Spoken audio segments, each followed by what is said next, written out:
السلام علیکم ناظرین، آج ہم پاکستان کی مشہور مسجد بادشاہی مسجد کے بارے میں بات کریں گے۔ بادشاہی مسجد 1671 میں لاہور میں عالمگیر بادشاہ نے بنوائی۔ یہ عظیم الشان مسجد مغلوں کا ایک عظیم شاہکار ہے اور اب شہر لاہور کی شناخت بن چکی ہے۔ بادشاہی مسجد شاہ فیصل مسجد کے بعد پاکستان کی دوسری بڑی مسجد ہے۔ اس مسجد میں بیک وقت 60,000 لوگ نماز پڑھ سکتے ہیں۔ اس مسجد کا طرز تعمیر جامع مسجد دہلی سے ملتا جلتا ہے، جو اورنگزیب کے والد شاہ جہاں نے 1648 میں تعمیر کروائی تھی۔ یہ مسجد اپنی تعمیر کی ابتدائی ایام میں شاہی مسجد کہلائی۔ اپنی تعمیر کے 300 سال تک یہ مسجد نمازیوں کی سب سے بڑی عبادت گاہ بنی رہی۔ ناظرین گرامی، اس مسجد کی تعمیر میں اس دور میں 6 لاکھ کی خطیر رقم خرچ ہوئی۔ اورنگزیب کے کئی کام باپ اور بھائیوں کے مقابلے میں تھے۔ یہی طریقہ تعمیراتی کاموں میں استعمال کیا گیا۔ شاہی مسجد لاہور اور موتی مسجد آگرہ اس کی اہم مثالیں ہیں۔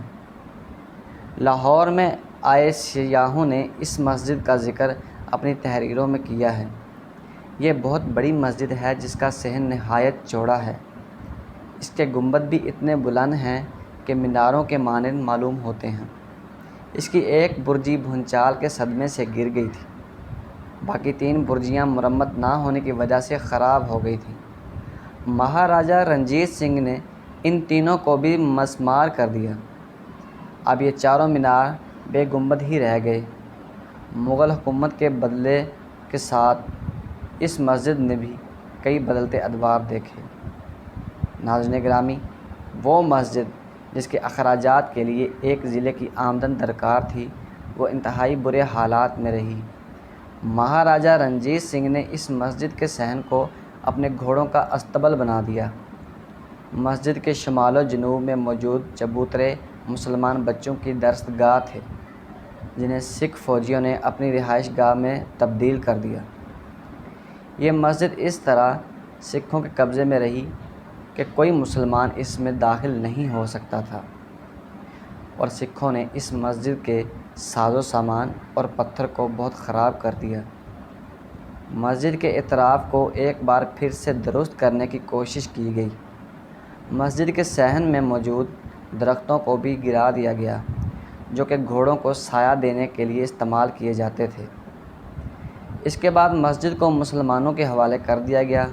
اس کی تعمیر میں مسلمانوں کے علاوہ دیگر مذاہب کے لوگوں نے بھی بڑھ چڑھ کر حصہ لیا۔ 1939 میں پنجاب کے وزیر اعلیٰ سر سکندر حیات نے مسجد کی مرمت کروائی۔ انگریزوں کی حکومت میں جن مشہور لوگوں کی شہرت کا ڈنکا بجا، ان میں علامہ محمد اقبال بھی شامل ہیں۔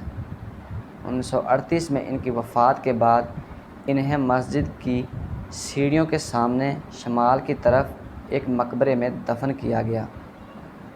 سر سکندر، جن کی وفات 1942 میں ہوئی، انہیں بھی مسجد کے اطراف میں دفن کیا گیا ہے۔ قیام پاکستان سے قبل اور بعد میں بھی یہ مسجد اہل پاکستان کے لیے انتہائی اہمیت کی حامل ہے۔